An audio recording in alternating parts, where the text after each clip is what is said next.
पनबन bridge, जो 110 साल पुराने पुल की जगह ले रहा है, अब पूरी तरह तैयार है। लेकिन क्या आपने कभी सोचा था कि भारत में भी ऐसा ब्रिज बनेगा जो जरूरत पड़ने पर ऊपर उठ सकेगा? जी हाँ, हम बात कर रहे हैं तमिलनाडु के पनबन आइलैंड पर बने भारत के पहले वर्टिकल लिफ्ट ब्रिज की, जो पूरी तरह से तैयार हो चुका है। और खास बात यह है कि इस ऐतिहासिक ब्रिज का उद्घाटन प्रधानमंत्री नरेंद्र मोदी करने जा रहे हैं। भारत का नया तकनीकी अजूबा। इस ब्रिज के बनने के बाद भारत दुनिया के उन देशों की लिस्ट में शामिल हो गया है जहां ऐसे वर्टिकल लिफ्ट ब्रिज का चलन है। ये bridge United states, Britain, France, Germany और रूस जैसे देशों के वर्टिकल लिफ्ट ब्रिज की सूची में शामिल हो गया है। ये सिर्फ एक पुल नहीं, बल्कि भारत की तकनीकी प्रगति और इंजीनियरिंग कौशल का भी जीवंत प्रमाण है। इससे भारत की इंजीनियरिंग ताकत को एक नई पहचान मिली है और देश ने वैश्विक स्तर पर अपनी मजबूत उपस्थिति दर्ज कराई है। पनबन ब्रिज की खासियत। ये ब्रिज 2.8 किलोमीटर लंबा है और इसे बनाने में 531 करोड़ रुपए की लागत आई है।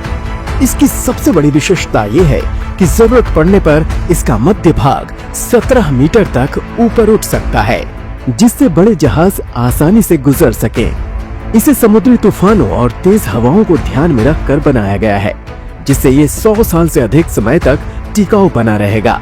खास तौर पर इस इलाके को दुनिया की दूसरी सबसे ज्यादा जंग लड़ने वाली जगह माना जाता है, इसलिए इसे स्टेनलेस स्टील से बनाया गया है ताकि इसे जंग से बचाया जा सके। समुद्री यातायात और पर्यटन को बढ़ावा।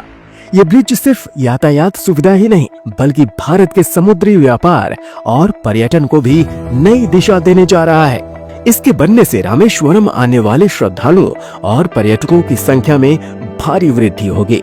इससे स्थानीय कारोबारियों को भी बड़ा फायदा मिलेगा और नए रोजगार के अवसर पैदा होंगे।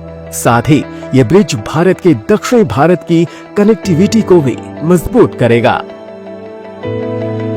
पीएम मोदी का विजन और भारत का इंफ्रास्ट्रक्चर बूम।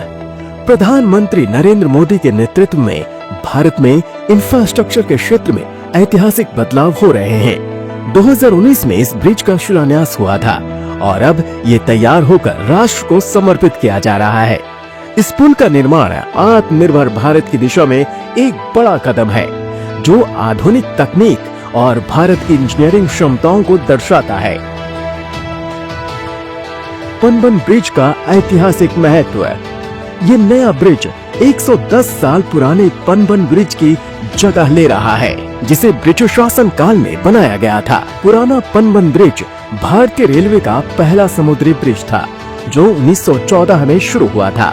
हालांकि समय के साथ उसकी संरचना कमजोर हो गई थी, जिसके कारण इसे 2022 में बंद कर दिया गया। अब नया पनबन ब्रिज आधुनिक तकनीक के साथ तैयार किया गया है, जो आने वाले दशकों तक भारत की सेवा करेगा।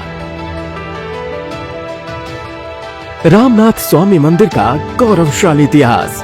प्रधानमंत्री नरेंद्र मोदी इस ऐतिहासिक अवसर पर प्रसिद्ध रामनाथ स्वामी मंदिर में पूजा अर्चना करेंगे। ये मंदिर भारत के 12 ज्योतिर्लिंगों में से एक है और हिंदू धर्म में इसका अत्यंत महत्वपूर्ण स्थान है। ये मंदिर तमिलनाडु के रामेश्वरम में स्थित है और इसका निर्माण 12वीं शताब्दी में हुआ था। धार्मिक मान्यताओं के अनुसार रामायण में भगवान श्री राम ने लंका पर चढ़ाई से पहले यहीं शिवलिंग स्थापित किया था। इस मंदिर की सबसे अनोखी बात यह है कि इसमें भारत का सबसे लंबा गलियारा कॉरिडोर है, जिसकी कुल लंबाई 1220 मीटर है।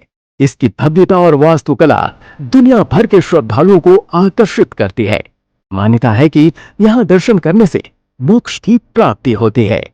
पनबन ब्रिज सिर्फ एक पुल नहीं, बल्कि भारत की बढ़ती ताकत और आत्मनिर्भरता की मिसाल है। ये परियोजना भारत के तकनीकी कौशल को दर्शाती है और वैश्विक मंच पर देश की साख को मजबूत करेगी। पीएम मोदी के नेतृत्व में भारत आधुनिक इंफ्रास्ट्रक्चर के नए युग में प्रवेश कर चुका है, जहां विकास और परंपरा दोनों का संगम देखने को मिल रहा है। आपको ये जानकारी कैसी लगी? कमेंट करके जरूर बताएं। चैनल को सब्सक्राइब करें और कमेंट करना न भूलें।